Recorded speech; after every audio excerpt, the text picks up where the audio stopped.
is LBC. From Global, leading Britain's conversation, The Nigel Farage Show. Mr. Nigel Farage. Thank you, Donald. Well, didn't he do well? Because you see, Mike Pompeo, the CIA boss and the nominee to be Trump's next Secretary of State, it's been confirmed today, has been to North Korea, has met Kim Jong-un, and there is going to be a summit probably within the space of a few weeks. It is an astonishing achievement by the president, and I have to say, I think he's becoming a real international statesman, but I'm keen to get your view. But before that, within the last hour, we've heard the government have suffered a heavy defeat in the House of Lords over the policy of leaving the European Union's customs union. Peers have voted in favour of an amendment to the EU withdrawal bill by 348 to 225, a majority of 123. Members of the House of Lords think we should stay part of the customs union or a customs union. This, of course, not something that Brexit voters wanted, not something Theresa May is asking for. It's, of course, been praised by Sir Keir Starmer, Labour shadow Brexit secretary. More analysis on that at the bottom of the hour with Theo Usherwood, LBC's political editor. All I can say is the House of Lords is stuffed full of former MPs, party donors, spivs, former European commissioners. They're a London-based clique. Most of them are mates of Blair's and Cameron's. The whole place is a complete and utter disgrace, and the sooner we close the whole shooting match down and replace it with an elected Senate, the better. But more of that at 7:30 when Theo Usherwood comes on to tell us what the implications are. But first, so Mike Pompeo. Who is Mike Pompeo? Well, he's a 54-year-old former US Army officer, tank commander. He hadn't really been involved in politics, but he got stuck into the Tea Party movement a few years ago, which was a bit like the UKIP wing of the Republican Party, you know, looking for the Republican Party to be harder edged in terms of its policies. I've met him. I've spent a bit of time with him. I liked him. I mean, he's a real trumper, and he's going to become, because Rex Tillerson is now gone, quite a lot of changes of staff in Donald's team over the course of the first year or so. But he's now due to become the Secretary of State, having been the CIA boss. But we've got confirmation that he's been to North Korea, he's met Kim Jong-un. As Trump tweeted today, Mike Pompeo met Kim Jong-un in North Korea last week. Meeting went very smoothly and a good working relationship was formed. Details of the summit are being worked out now. Denuclearization will be a great thing for the world, but also for North Korea. And today, President Trump is down at Mar-a-Lago. He's there with the Prime Minister of Japan, Shinzo Abe. I will bet anybody, I don't know this, but they'll be playing golf. There's no question about that. But Trump had this to say earlier on today. North Korea is coming along. South Korea is meeting and has plans to meet with North Korea to see if they can end the war, and they have my blessing on that. Japan and ourselves are locked, and we are very unified on the subject of North Korea. We will probably be, depending on the various meetings and conversations, we'll be having meetings with Kim Jong-un very soon. That'll be taking place probably in early June or a little before that. So we're a matter of weeks away before this meeting. Where will it take place? Well, Bangkok has been talked about, Geneva, Helsinki, Singapore, Stockholm, Oslo, Prague, where actually Kim Jong-un's uncle happens to be the ambassador, Warsaw, and Ulaanbaatar. Why Mongolia, you say? Well, some say that North Korea actually don't have a plane capable of going all that far. Perhaps he could travel on one of his rockets. I don't know. We'll see where they choose. My favourite would be Oslo. I think they'll choose somewhere that genuinely is a neutral country. Could be Geneva. I don't think a European Union member state is likely to get it. Let's see. Let's find out. But hey, either way, this is remarkable. This is astonishing. You know, this war of words, as it started with Trump saying Rocket Man and Kim Jong-un calling him old and him calling Kim fat.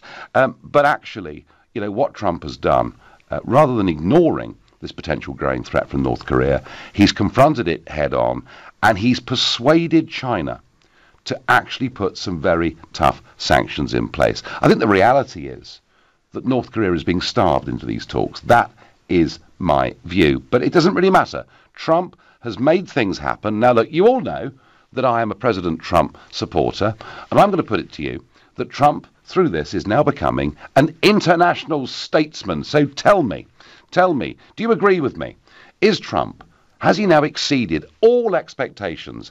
Is he now a giant on the world stage, a man who we can associate with peace? If he is, call me on 0345 6060 973. If you think, Nigel, you're talking absolute hogwash, this is all just bravado and show, then text to 84850. Or maybe you're very sceptical and you think, actually, you know, Kim Jong-un's father talked about denuclearization. Nothing ever happened. It's all a nonsense. Then tweet using the hashtag Farage and LBC at LBC. And of course, you can watch us on Facebook. I'm here in the European Parliament in Strasbourg.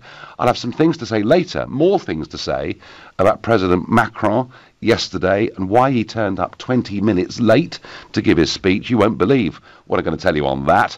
And of course, you can comment on Facebook too. So, is Trump now an international statesman? And I have to say, whether you like Trump or not, the fact that North Korea are coming to the negotiating table is phenomenal. You know, Churchill said, Jaw is better than war, and I really do believe this is fantastic progress. Lisa on Twitter says, I have every confidence that Trump will achieve significant things, as unlike Trudeau and others, he is not sidelined with social issues like gender, feminism, regime change, or instigating colour revolutions. It's a very interesting point, Lisa, but to some extent, the left across the Western world are very, very obsessed with gender issues, race issues, and that's not to say that they're not important, but you're right, they tend to get a little bit bogged down in these things. Rosemary on Facebook says, not sure about international statesmen. Well, okay, I mean, I was teasing you a little bit, but he seems to be doing a good job, better than people thought he would do. I don't agree with all he does and says, but the man wants to get the job done and loves his country. Wish we could say the same about our politicians in the UK. Hear, hear. Rosemary. Colin is on the line from Finchley. Good evening, Colin. Good evening to you, Nigel. Nigel, I think you have got more front than Selfridges. How you can get on the air and say he is a statesman. The Absolutely. man has got no finesse at all, sir. Honestly, some of the things that he has come out with and said in the past, I don't know how you got the bottle to say it. Well, Colin, perhaps he's redefined what a statesman is. I can't get my head around how the Americans have stood the free car trick and got him. You know, I know he's a businessman, and we know he's good in what he's and he's made plenty of money. No one can take that away from him. But when it comes to being a president of the United States, this guy will go down in history. This one will, at the end. Well, Colin, let me put this to you, right? His first overseas trip was to Saudi Arabia. He spoke to them in terms that nobody has ever spoken to them in their own country. He told them they had to reform, they had to deal with extremism, and if they did those things, America would start doing business with them. And, hey, do you know what? There is now fundamental change taking place within Saudi Arabia. When it comes to North Korea and that growing potential nuclear threat, Obama simply ignored the problem for 8 years, brushed it under the carpet, Colin, pretended it wasn't there. Guess what? Donald talks tough. And all right, okay, rocket man. I mean, this is not a term you would normally associate with an international statesman, but Colin, he's got them to the negotiating table. Would you not agree that's an amazing achievement? No, Nigel, he hasn't got them to the table. China have got them to the table. Well, who persuaded China? Who persuaded China to put tough sanctions on them? Well, he spoke to them. The reason that China could see that if there was a nuclear war, if it did go ahead, because I think he's capable of sending one over, there's no ifs or buts about that, they don't want their people all mullered, do they? And that's what's going to happen. So, Colin, as far as you're concerned, Trump's a wrong 'un, is he? Yeah. Oh, yeah. All right, fine. I've got your point of view, Colin. Thank you. Well, Colin there disagreeing with me absolutely, fundamentally, and saying I've got more front than Selfridges. Michael is calling from Mansfield. Good evening, Michael. Yeah, well, I'm sorry, Nigel, but you're going to get the same as you heard from Colin there, really. I think you're a propaganda merchant, frankly. You've got obviously very close links with Trump. You're not an honest broker on this. Trump has no models. If you look at the Mueller investigation going on, if you look at the links with Cambridge Analytica, obviously you've got links as well. Oh, Michael, please don't give me that conspiratorial nonsense, please. The Cambridge Analytica stuff is absolute nonsense. Oh, really? Really? Yeah, really. Okay, well, really. the evidence points the other way, Nigel. We won't get I tell you what the evidence points to, Michael. I tell you what the evidence points to, Michael. It points to the fact that Cambridge Analytica played no role in the UK referendum whatsoever. Oh, I see. Right. So Adam Banks' zero. funding has got nothing to do with it as well. Zero. So where did he get 88 million? That just kind of popped out of his pocket, even though he couldn't afford it. There was no misapproaching of data going on either at all. Can I just repeat the point, Michael? Yeah. That Cambridge Analytica played no role in the UK referendum whatsoever. Well, we will see where the investigation follows, Nigel. I think that's absolute rubbish, if I'm honest. Well, Michael, you don't know. I was there. I've got a reasonable idea, and I promise you they played no role. But anyway, we're being sidetracked on that. Look, Michael, you may not like Donald Trump. You may think, that I'm a propaganda merchant. But look, I did criticise him earlier in the week over these missile strikes in Syria. But would you, Michael, not agree, maybe reluctantly, that getting a meeting with Kim Jong-un within the space of the next few weeks is a great achievement? As your former caller said, it's not Trump's achievement. I mean, you could say China thought, hang on, we've got two nutters on the spot now, so we've got to do something. Trump, the man has no values. He has no bottom line. I mean, you've had the Premier of Japan visiting the last few days. It was like a sponsorship deal or a promo video for Mar-a-Lago. This guy's making money from his job. That's illegal under the American Constitution. He doesn't need to make money, Michael. He's worth $7 billion anyway. Well, yes, but how many times has he been bankrupt? It's a few times, isn't it? Yeah. Well, do you know what, Michael? A lot of people who reach the real top in business have a pretty rocky route on the way there, and Trump has certainly had that. Anyway, I tell you what, Michael, I've got one last try with you, okay? Do you think it's a good thing that Donald Trump is going to meet the leader of North Korea? Yeah, that's potentially a good thing, but please don't credit him with that achievement, because that's, again, being disingenuous. Michael, I thank you. No, Michael, I've got to move on. I thank you for the call. I have a feeling that if Trump cured cancer, people still would not be able to give him credit for it. You're listening to the Nigel Farage Show exclusively on LBC. The time now is 7:16. Nick Ferrari at breakfast every weekday morning from 7, only on LBC. So Labour's anti-Semitism row is the one that will not go away for the opposition. Alex in Camden. The issue of anti-Semitism used as a party political smear by members of the Labour Party who haven't got the courage to take on the leader. Genuinely don't believe that a problem with anti-Semitism has intensified with Jeremy Corbyn at the helm of Labour. Nick Ferrari at breakfast. With The Times. Be not just informed, but well informed.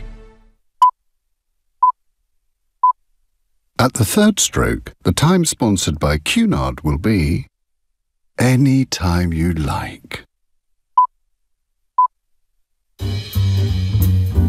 Time to stop. Time to relax. Time to indulge. Time to love. Showtime. Time for a voyage with Cunard. We got it at Selco. Selco, it's where the trade go. At Selco Builders Warehouse, we've got real deals on a wide range of trade quality building products. In April, we've got a 25 kilo bag of rugby cement for only £2.99 ex VAT. Now that's a real deal. We've got even more real deals plus free delivery throughout April at Selco Builders Warehouse. For more information, see selcobw.com. We've got it at Selco. Selco, it's where the trade go. Do you or your business own a property with planning permission opportunities or land with development potential? If so, Barnes Rofe can help you manage the risks and maximise your gain. With joint venture contracts, development partnerships, property SPVs, financing and ownership structures, and property tax advice. At Barnes Rofe, we've already supported our clients through property deals worth millions. So call us today, and you can be next. Barnes Rofe, clever accountants for property businesses. Divorce can be expensive. It affects your finances, assets, home, savings, pension, and most of all, your relationship with your children. It's probably one of the toughest times you'll ever go through. Cordell & Cordell understands these issues and helps men maximise their roles in their children's lives. Call now on 0330 60 60 161 or visit cordellcordell.co.uk. Office in central London. A partner men can count on. Spotted this week in the middle aisle of Lidl. Get a telescopic ladder for only $79.99. Non-slip rungs and soft closing, it starts at a compact 85 centimetres and extends to nearly 3.5 metres. Offer starts Thursday the 19th of April. Get there first. Subject to availability, NR may vary, selected stores while stocks last. Award-winning Howarth Homes presents another outstanding development, The Dairy, an exciting new collection of just 33 apartments moments from Hillingdon Underground Station and the A40. With completion mid-2020 and the potential to benefit from the surrounding area's future regeneration, there may never be a better time to buy. The Dairy launches off-plan on the 26th of April with prices from as little as $259,995. Discover more at howarthhomes.co.uk. This is LBC, live from Strasbourg, the Nigel Farage Show. Call 0345 6060 973. Text 84850. Tweet at LBC using the hashtag Farage on LBC. At last the sun is shining. I thought it would never happen. Do you know, at the weekend, only 12 of the 40 horses actually completed the Grand National course. So heavy was the ground. So the sun is very welcome. And added to all of that, we've got this amazing news that Mike Pompeo, CIA boss and future Secretary of State, has been to meet the North Korean leader Kim Jong-un. And within weeks, Donald Trump is going to meet the boss of North Korea. I think it's one of the most exciting developments in international diplomacy that we've seen for many years. I believe Trump is becoming an international statesman, but so far, the callers I've had, I've been called a propagandist for Trump. I've been told I've got more front than Selfridges for saying that he's a statesman. Well, to those who disagree with me, I'm going to really upset you now. Because a few years ago, President Obama, he was not even 10 months into the presidency. And guess what? He got the Nobel Peace Prize for what he might do. Yeah, what he might do. None of it ever happened. And, you know, years later, it was said that actually the Nobel Committee said themselves they'd made a mistake in giving this award to President Obama. Well, I'm going to suggest now that actually what needs to happen is that President Trump needs to be awarded the Nobel Peace Prize for managing to get, you know, talks going with North Korea, something that no US president has ever managed to do. I think it's fantastic. And I've been looking today at some of the rules, and as an MEP, I'm able to nominate people for the Nobel Peace Prize, and I'll be trying to get a petition of MEPs who support this idea. So for those of you who disagree with me, no doubt you'll be absolutely furious. But I'm not alone, because Arthur in Brighton, he texts and says that Donald is becoming one of my heroes. He will become one of the best ever American presidents. Chris says, I think his brand of statesmanship is unique and not to everyone's liking, but he stood up to the bully. He's getting results. Nick says, I like Trump, I like Johnson, I like the mob, I like you, Nigel. You're all unorthodox, unconventional, you break the mold and get things done. And Leonard on Facebook says, the best president in my life. He gets the job done, says what he means and means what he says. So it's not all one-way traffic. Some of you agree with me that Trump is achieving remarkable things. And I know the word statesman doesn't normally apply to Donald, given his style, but hey, things are happening. Alex in Worcester, tell me I'm wrong. To be honest, Nigel, I wasn't the biggest fan of Donald Trump whatsoever. But after hearing this news today, I think I look back at history and he reminds me of Ronald Reagan when he used to say, you negotiate from a position of strength. And I think that they're actually now taking him very seriously on the international stage, far more so than Obama, which you mentioned previously, and even if it would have been the likes of Clinton. But on a bigger picture, I think today will, with most people, resonate as in the British public, ones like I, who were not his fans. But if he can pull this off, I think he would have turned it around. That's a big thing to do in the British public, I think. I think your comparison, Alex, with Reagan is very interesting, because Ronnie was considered to be lazy, stupid, thick, useless. And then, when he spoke on foreign affairs, hawkish and dangerous. And some might remember the off-mic comment that he made, let's bomb Russia. It was supposed to be a joke, but it was taken to be the way Reagan felt about it. And yet, through strength, through that Reykjavik summit, actually, Reagan won the Cold War against the Soviet Union, and it led directly to the Berlin Wall coming down and to tens of millions of people getting democracy, freedom and peace. Remember Reagan in Berlin, Mr. Gorbachev, tear down this wall. Now, we're nowhere near, Alex, that yet with Trump and North Korea, but I think you're right. I think a lot of people who instinctively didn't think Trump was the right guy to be president, didn't like his style, found him too abrasive, found him, well, frankly, to be too much like a New Yorker. I mean, you go to New York, it's full of people like that. At least that's my experience. But Alex, it's a great start, isn't it? Most certainly so. And I think, as I said, people are looking at him now and saying, this is the man that we can do business with. And I think that's the key difference. And that's what Margaret Thatcher said when she met Gorbachev. And I think that's what, the likes of Kim Jong-un are saying now when they meet him. It's the calibre of the person. And he's the kind of bloke that if he says something, I think actually he might just do it. And I hope the signals on a bigger prospect to the UK citizens that if you're in business, come forward into politics. So we've got something good to vote for once. Well, can you imagine that, Alex? Can you imagine if we had politicians running the country who'd actually had jobs in the real world before going into politics, rather than coming straight in from Oxford with a degree in PPE? Wouldn't that be great? It would be amazing. Fingers crossed, Nigel. Absolutely. Alex, thank you very much indeed. Mary says, you can't sell Trump to Britain the way you did Brexit. No point trying. Back to the drawing board, Nigel. I tell you what, Mary, I think you're right, actually. It is difficult to sell Donald Trump to Britain. I accept that. I do keep trying. And by the way, I do criticise him when I disagree with what he does. I think, Mary, Trump will sell himself to Britain. And if he pulls off some kind of denuclearization deal with North Korea, then he'll be a hero, not just for me, but for tens of millions of people all over the world. Marion disagrees. Trump is a con man, and I'm beginning to think you are too. Thank you, Marion. That's very, very sweet of you. Let's go to George in Hammersmith. Hi, George.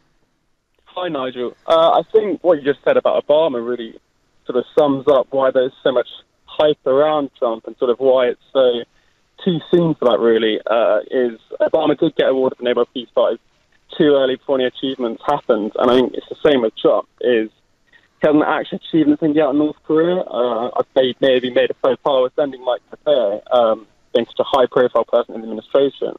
And I just don't think you can really sell it as a Trump victory yet. It's just not even that. Well, the point I was making, George, was the fact that a meeting is going to happen within the next few weeks means that Trump has achieved far more than Obama ever did, and yet Obama was seen to be nice and good and lovely and cuddly and wonderful, and Obama got the Peace Prize for what he might do in the future, and I mean that frankly was ridiculous. I tell you what, once this meeting's over, I will try and collect some signatures, and let's see how the Nobel Peace Prize Committee respond to a Trump nomination compared to an Obama one. But even so, regardless of the Nobel Peace Committee, I think with Trump, he's, as you said, with Reagan, it's come from a position of strength, but Trump's done the opposite. Is the bargaining chip he has is you're the American president, you're the most powerful person in the world. So the invitation to meet you needs to come with preconditions. He hasn't done that. He's come from a position of meeting without any guarantees from North Korea. Yes. So he's backed himself in a corner from that position. So from that, George, all I was doing is actually coming from actual naivety. All I was doing, George, was drawing, really, an illustration of people's prejudice.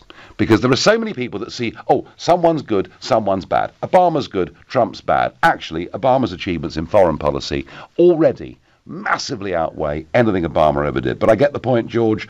I really, really do. John says, Obama getting a Nobel Peace Prize. What a joke. I hope they put him at the back of the queue when he received it. I like that. Steve says, an international statesman, question mark. What a joke, Nigel. The man has no diplomacy, no class. It'll be his way and nothing else. He's treating his presidency like a game show. Steve, a lot of people in America have said that to me. But you know what? Long as it works, who cares? What does Richard in Godstone think? Richard, good evening. Hello, Nigel. I have to say that it's pretty easy, or it was pretty easy to despise Trump from his TV persona. You know, I think a lot of people looked at The Apprentice and thought, what a horrible guy. But I think actually what he has done is he has torn up the rule book on modern politics.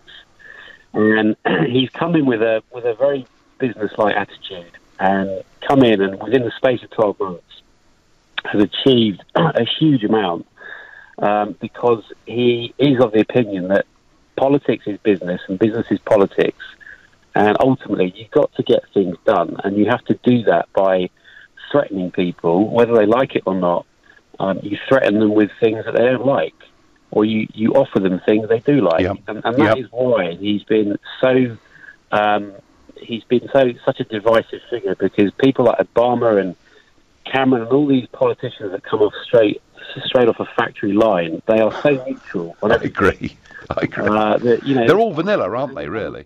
Absolutely. Like you, Nigel. I mean, I was a Remainer, and I still am. However, I hugely respect the way you presented the Brexit case, and I think people bought into you because you gave an opinion and people knew what you stood for, and it's the same with Trump. And I think if politicians learn to just, speak up about what they actually believe, we would have a much better society than we do now.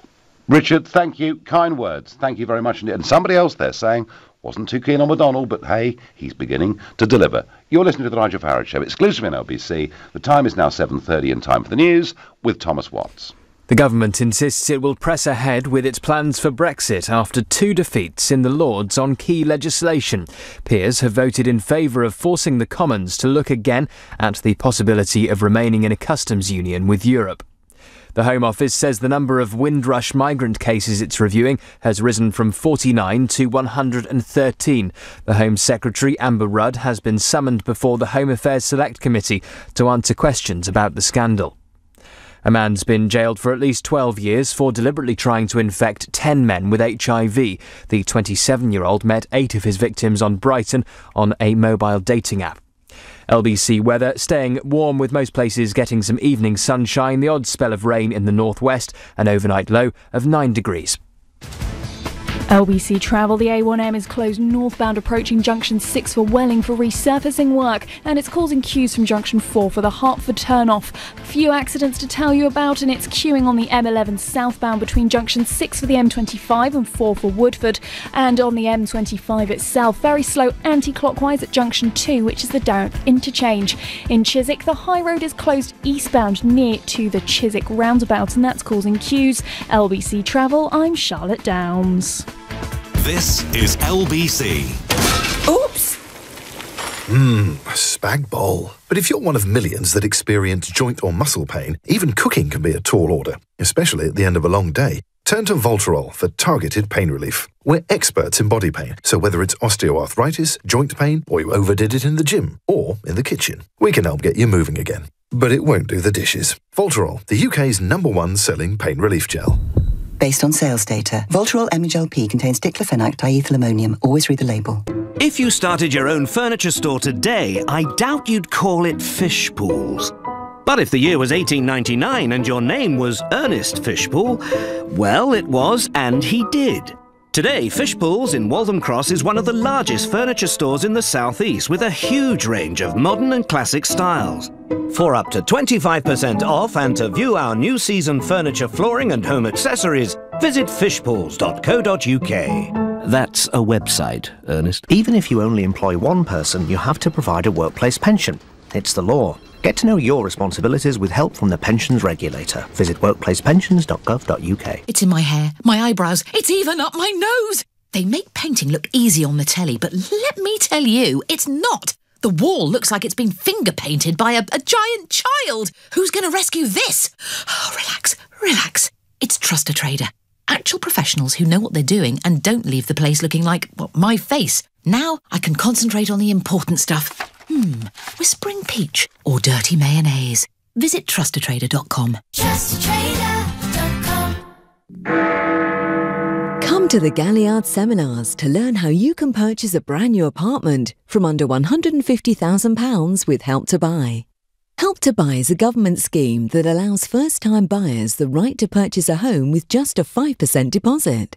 To learn how you can buy from under £150,000 with just a 5% deposit, join us from 5 p.m. on Friday the 20th of April until 5 p.m. on the 21st of April at the Crowne Plaza Hotel Excel, Royal Victoria Dock, Western Gateway, London, E16 1AL, parking on site. For more information, call 0203 770 6300 or visit galliardhomes.com. That's galliardhomes.com. Terms and conditions apply. The Nigel Farage Show, live from Strasbourg, only on LBC.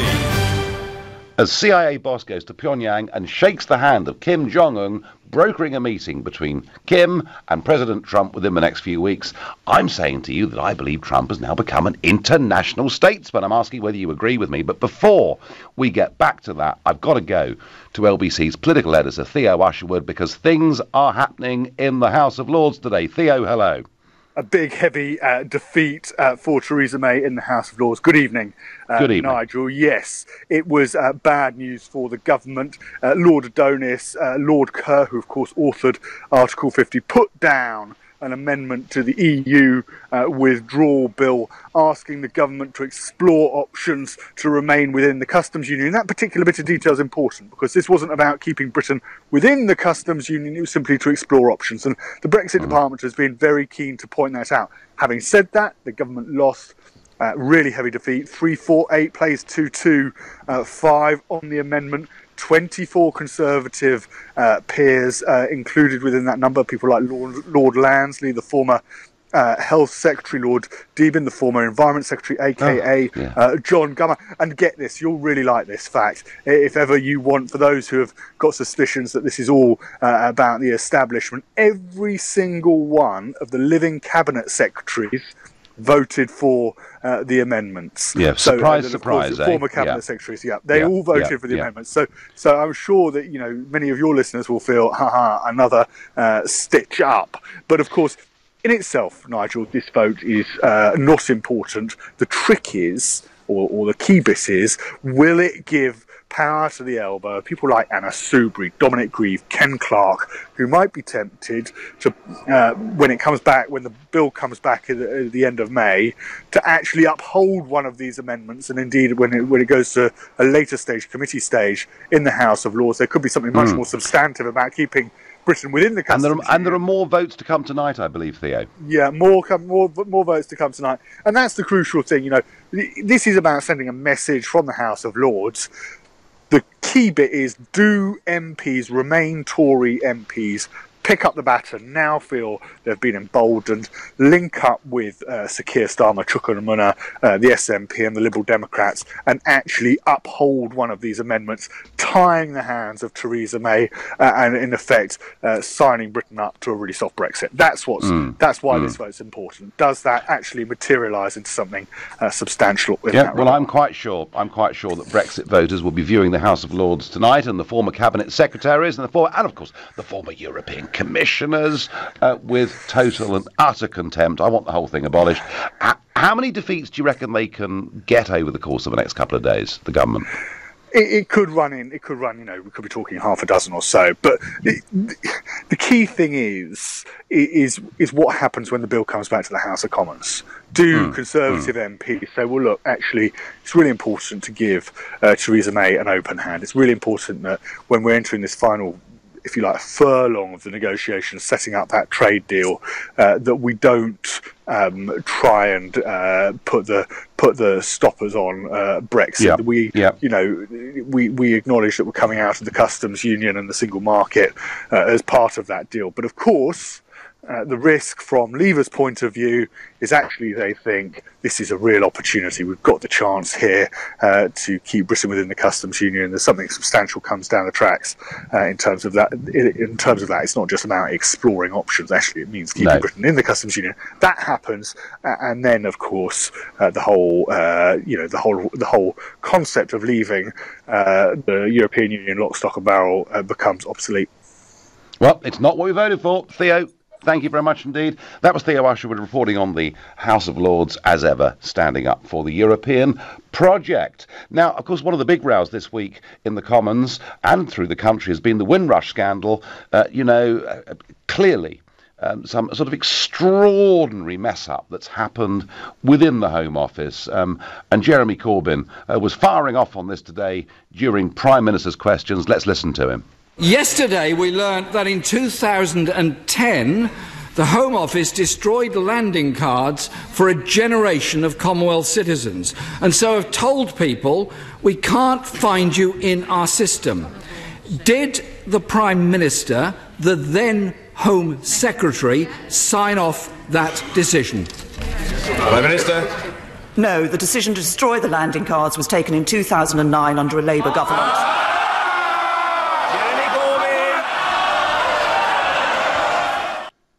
Well, there you are. It was quite a good answer from the Prime Minister, wasn't it, really? But look, it almost doesn't really matter whether this happened in 2009 or 2010. The fact is, this decision wouldn't have been taken by a minister. It would have been taken by somebody in our civil service. It looks bad, and guess what? Guy Verhofstadt in the European Parliament picked up on it today in Strasbourg. This is what he said. We need still to have the citizens' rights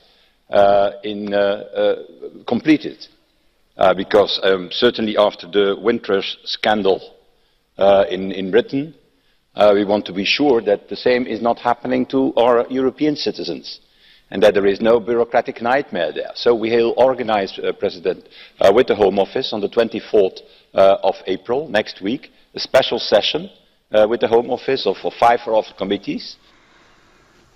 So you see, what will happen now is that the European Union will demand, continued scrutiny over how the UK deals with foreign nationals through the European Court of Justice. So we shot ourselves in the foot.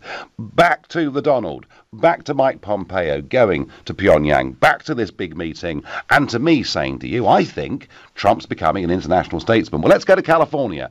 Let's go to Tina in Highland, California. Good afternoon, I guess it is there, isn't it? It's still morning, Nigel. It'll be afternoon soon, but it's still of course, it's still morning. And you're a new caller to the show, and you're very welcome, Tina. So tell me, how's the president doing? I think he's doing fine. I think he's doing great. He's done everything so far that he's said he was going to do. He's going to this talk and is not going behind everybody's back. And we all know what he's doing.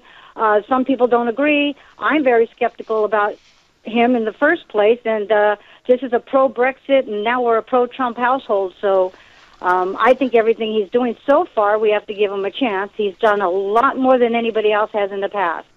Now, I've slightly been teasing people tonight, because I've been saying, that he's now an international statesman, and I've been a little bit provocative in using that word, but actually, surely we judge people not on their demeanour, not on their manner, we judge them on what they achieve. But you're in California, which was a big pro-Hillary state, big majority of voters there went for her. Do you see any signs in California of attitudes softening towards Trump, or do they still feel he's just the wrong guy from New York? Oh, no, they still feel he's the wrong guy. Everybody, our family got into a big heated argument over this, and we're still not talking. So it's still, they're not going to soften up to him at all. No, I have to say, a couple of times I've been to California since he was elected, and you know, if you say quite loudly in a restaurant you're a Trump supporter, you might be told the main course isn't coming. So it's pretty difficult. Tina, keep the faith, but don't tell everybody that you're pro-Brexit and pro-Trump, because I think it's even tougher in California, actually, than it is in London. And thank you very much for listening, taking part, and for calling. Lee in Aberystwyth says, Trump is employing the madman theory to have your opponent believe that you are so unstable and so unpredictable that they will give in to your demands. Nixon used it, and his foreign policy is seen as the most successful part of his ill-fated presidency. It's all in Trump's book, The Art of the Deal. He's a genius. Lee, I have to say, just once or twice in this presidency, I've watched him do things, and I thought, I wonder why he's doing that. And then he comes out smelling of roses. He is a lot cleverer than anyone gives him credit for. He is always playing a game of chess. He is always thinking 2 moves ahead. He's a hell of a lot smarter than most of those people in Washington, D.C. Philip is calling from Farnham. Good evening, Philip. Good evening, Nigel. How are you? I'm well. So is Trump a statesman? No, he's not a statesman. I'm amazed that you're... I mean, I understand now that you're teasing us slightly. I'm teasing you. Of course I'm teasing you. Well, in honesty, I genuinely agree with you. I agree with you on Brexit. I commend you for your efforts. I think it never would have happened without that sort of drive.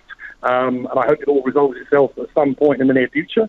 But on the Trump aspect, I lived in the States for 12 years. Part of the reason I returned was because he was looming on the horizon. Really? And if I may, well, yes, to be honest with you, because I felt he was only serving his own interest. It's just like I heard in 2015 that he was in the race, but I don't think he'd received the nomination. I'm not great on the dates of politics, but a story I heard from several sources was that he only entered the race to be president, or announced he wanted to be president, to raise his public profile so he could negotiate a stronger deal with ABC or NBC for The Apprentice. And in fact, he didn't want to have office. He didn't want the job. And why would a billionaire who has access to everything want to be doing a very hard job on a very constant basis? Well, because, Philip, he believes in the country, he believes in the American people, he thinks the political class in Washington, D.C. and the globalists have led them in the wrong direction, and that's why he took on Hillary. That's why he's so sceptical about the European Union project. I mean, look, Philip, I know this guy, and he does actually believe in stuff in a big, big way. Well, does he not believe in himself before all else? He seems to be very ego-oriented. Do you know something? I've now been in elected politics for 19 years, and virtually every single leader I've met of a nation state is to some extent an egomaniac, including, one might argue, Emmanuel Macron, who I met yesterday. And I'm going to tell you why Macron turned up 20 minutes late to the plenary yesterday. And Philip, listen in, because you'll find, actually, putting yourself first is not uncommon. But for now, you're listening to The Nigel Farage Show, exclusively on LBC, and it's 7:46. Coming up at 8 on LBC, Clive Bull. After the Windrush scandal, should the 3 million EU nationals resident in the UK be worried about a similar bureaucratic nightmare when it comes to securing their future? Clive Bull on LBC. Do you have a pension? Maybe you've got more than one. How do you know if they're in the right pension funds, making as much money as possible for your retirement? Answer is, you probably don't. At The Pension Works, our fully qualified independent financial advisors could add instant value to your retirement fund. Simply text the word YES to 83222 for your free Pension Works health check. That's YES to 83222 today. Your pensions, working harder with The Pension Works. Time strides on, changing a child into a young person into an adult. So how cruel it is for time to be wasted. At our Serenity Home, we offer a 24-hour care service for young people who need constant supervision. But we fill those hours with emotional support, life skills, and family values. So 24-hour care means exactly that. Search for serenitywelfare.org. Serenity Welfare, nurturing young people. This is the sound of someone with a million things to do, waiting in. Your time is precious. We're with you. So our engineers call ahead to let you know when they're on their way. Search British Gas Home Care. 95% of engineers call ahead. Where are you going in my dressing gown? Sorry, can't stop. The Volkswagen Used Car event from the 12th to the 30th of April. For a limited time, get 2 years warranty, 2 years MOT cover, 2 years roadside assistance, and 2 services included on Solutions Personal Contract Plan at 6.9% APR representative. But you haven't finished shaving your beard. The Volkswagen Used Car event. Everything else can wait. Offers on used Volkswagens aged 3 to 48 months. Excludes electric vehicles. Participating retailers. 18s and over. T's and C's apply. Subject to status. Indemnities may be required. Volkswagen Financial Services. Visit volkswagen.co.uk. Hi, I'm Paul Devin, CEO from WG for Business. A single-source solution for office supplies, furniture, print and business services.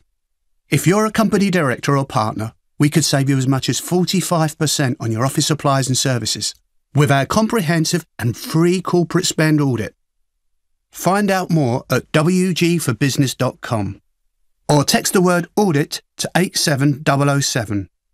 That's 87007. When the beast from the east struck, snow fell, temperatures plummeted, and the country ground to a halt. But Swale Heating leapt into action. Over the week, we helped over 10,000 homes stay warm and safe. To find out more about our boiler installations and maintenance schemes, visit swaleheating.com. Rely on us to keep you warm. The Nigel Farage Show, live from Strasbourg, only on LBC. Donald Trump is achieving more in terms of international diplomacy than Obama managed in his 8 years. Obama got the Nobel Peace Prize. I think Trump should be heading in that direction too. Hey, some of you find that controversial. I've called him a statesman. All right, I'm teasing you a little bit. He doesn't behave in the way we would normally expect a statesman to behave because he's a brash New Yorker, but he is achieving things, and that, I think, is very significant. So yesterday, Emmanuel Macron was here speaking in the Parliament. You may have heard it if you're listening to the show last night, and I met him at lunchtime, and he was very civil and very nice. But the funny thing was, he was due to speak here at 10 o'clock yesterday morning, and by about 10:18, there were quite a few slow hand claps going around the European Parliament chamber. He appeared 20 minutes late. Why was that? Well, I found out this morning from somebody, a friend, who works in the Parliament services. Yes, even I've got the odd friend here, who told me that he arrived, and the reason he was 20 minutes late is he spent 20 minutes having his makeup put on. Yeah, that's right, 20 minutes having his makeup put on, and his personal makeup artist is costing the French state tens of thousands of euros every single year. And some of you think that Donald Trump is very narcissistic, very selfish, out for himself. Actually, I think to even want to become a national leader, a lot of it has got to be about you. And in the case of Macron, it's how he looks and how he appears. 20 minutes to have his makeup put on. It's quite something, isn't it? Even Blair would only have taken half that time. So let's get back to Trump and whether he's a statesman or not, and whether he's a narcissist, and whether he's achieving anything. Craig says, Nigel, I wish Donald was our Prime Minister instead of the spineless May. Would the EU be treating us the same way? He's done so much in a short space of time. I mean, that's my view. And Tim in Suffolk says, Trump is doing a fantastic job. The US economy doing well, and now the potential to achieve peace on the Korean Peninsula. Amazing what can be achieved when a businessman is put in charge. And John says on text, so where's that wonderful wall he was going to build? I don't think that's very statesmanlike. John, he does need to do something about the southern border. The number of illegals coming into America has, by all accounts, dropped. But he did make a big promise. Hey, I stood next to him. We are going to build on our southern border a great, big, beautiful wall. He's going to have to deliver something on that. I agree with you. The problem, of course, is getting the budget agreed through Congress to do it. Let's go to Luke in Orpington. Luke, is Trump now a global statesman? He's more than that. Perhaps that's the wrong word because it does have connotations, but let's face it, he's achieving more than even he expected. I think he's finding himself with more time to do more stuff, which is really great, and it's helping people. I mean, look, he brought in tax cuts, which is making lots of people lots of money, saving lots of money. He brought in the Supreme Court. He sorted that out, didn't he? Which obviously brought in lots of different models, like pro-life and things. He rolled back the regulations. What else did he do? The travel ban, which was a temporary thing. I know that caused some things, but at least it said, look, borders are ours. Now we'll sort out who comes in, which is fair enough. That's what Brexit is too. Jerusalem, what a great move. That was obviously well overdue by a few thousand years. Withdrawal of the Paris climate deal. He pulled out that silly Trans-Pacific Partnership. You are a real Trumpite, aren't you, Luke? Well, I mean, it's obvious. You've got to be in denial. Listen, I'm not saying he's the best person to perhaps go for a meal with. Maybe he's... I mean, you've met him yourself. Well, Luke, I've been for a meal with him. He's great fun to go for a meal with. I mean, I meant from a more, more in terms of perhaps he's a bit sort of out there and so on, But Obama was a better family man in terms of examples, for example. But look, this isn't a personality contest. This is who's a great leader, someone who stands by the convictions, like yourself. And at the end of the day, I think we've got to. You've been denied, and of course, he's standing up to the globalists, which is a huge, massive thing, which a lot of people, are in denial about. And well said yourself, by the way, on Infowars. It's exactly right. Well, there we are, Mark. Luke, tell me, what has he got wrong? Okay, maybe he doesn't show enough respect to the opposite sex. Maybe he doesn't. His equality is a little bit. He's not perfect. He's got lots of issues, no doubt. But at the end of the day, when it comes to being a president, you need bullet points, and then you let the people below that deal with the finer things. He's getting China, he's sorting them out. He's sorting North Korea, and to be honest, we do need his support. I would say with Brexit, that would be the next great thing. If he could just stand up to the Europeans, to the globalists who think they can rule the roost. Finally, Luke, I'd love to see him turn up in Brussels with Theresa May and give us a hand with Brexit. He put the fear of God into them. Luke, I thank you for your call, and Luke, they're a big pro-Trump supporter. Peter in Bury says, I think Trump has finally arrived on the world stage. He is the Churchill of the US, even though he might have a few trigger-happy nutters around him. You mean neocons, don't you? Caroline says, Trump can read people. He's excellent at it. Just watch some episodes of his show, Celebrity Apprentice. It's a natural skill that Trump has. Sean says on Facebook, Trump's tweets are childish. If you got something to say to someone, then meet them in person. Well, I tell you what, Sean, he is going to meet the North Korean leader in person. It is an amazing achievement, whatever comes of it. He's done a lot more than Obama ever did. Mark is calling from Lowestoft in Suffolk, a brand new caller to the show. Welcome, Mark. Oh, thank you very much, Nigel. It's good to speak to you, and thank you for saving our sovereignty. I'm a Trumpite as well, but I'm one of them sad people who actually watched all three live head-to-head debates with Hillary, which we absolutely trounced them. The things that came out... I was there, Mark. I fell off my chair at some point. I thought, well, our media must pick up on this, and they completely ignored it, And I think it was great the last few days. He called James Comey, the ex-head of the FBI, who he sacked, called him a liar and a slimeball. So exactly what the man is. I actually sat through all the live...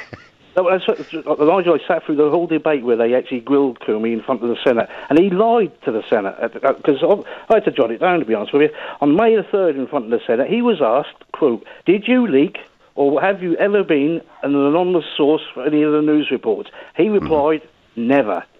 A month later, in front of another Senate committee, on June the 8th, he was asked the same question, and he said he did. He actually leaked a memo to... Well, he was sacked for leaking, wasn't he? Yeah, I mean, he was sacked for leaking, that's clear. Although I personally, Mark, think... But he actually perjured himself, so he should be indicted. He actually said he gave it to a good friend. Well, you never know where that may go, ultimately. I mean, my view is Trump would have been better to live with Comey, even if he was leaking.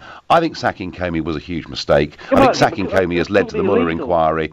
But the point, Mark, is that people aren't used to an American president using words like slimeball. They find that quite difficult to swallow. In the case of Comey, it's true, because like I say, he listened to his friend, the professor, who then leaked it to the Washington Post, which is all highly illegal. It may be true, Mark, it may be true, but people find it. I don't. You don't.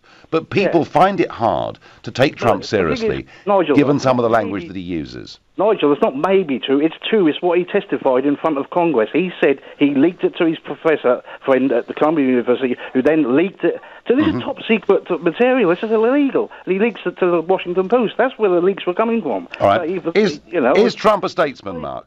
And if you really think back a month when this all falls, and what's been sad about it, he's been forced into to this Syria thing by the deep state. That's obvious. He's had both hands tied behind his back for well over a year with this Russia-Trump collusion rubbish, and the Pfizer memo will come out. Well, they didn't report about that. All right, Mark, going to have to let you go. I'm going to take one last call very quickly. Time is running short. Adrian in Nottingham, is Trump a statesman, or is that taking it too far? I think it is taking it too far. Is it really surprising to you that the President of the US can actually get a meeting with a little country? Surely that's a pretty easy thing to get him to die if you're the President of the US. But I think on other things, there are things which he claims and then he quietly backs away from, which are Burma achievements. So if you remember the Trans-Pacific Trading Partnership, he said this was complete rubbish and he'd get rid of it. All the other countries said, OK, Donald, we'll go without you. And guess what? He's creeping back in again now. His big tax reform, what he's really done, he's taken $1 trillion away. He's given $1 trillion to people like himself when there are schools in Oklahoma that can only offer him 4 days a week, whose teachers have to work in Walmart. So he's just looking after rich people. But there are lots of workers, Adrian. Lots of workers who've had $1,000 bonuses, $2,000 bonuses. Adrian, thank you. We're out of time. Big debate, great debate. I know I teased you a little bit, but hey, he is getting things done. I'm back tomorrow night. I'll be back at 6 o'clock tomorrow night, covering the first hour for Ian Dale, and then on from 7 to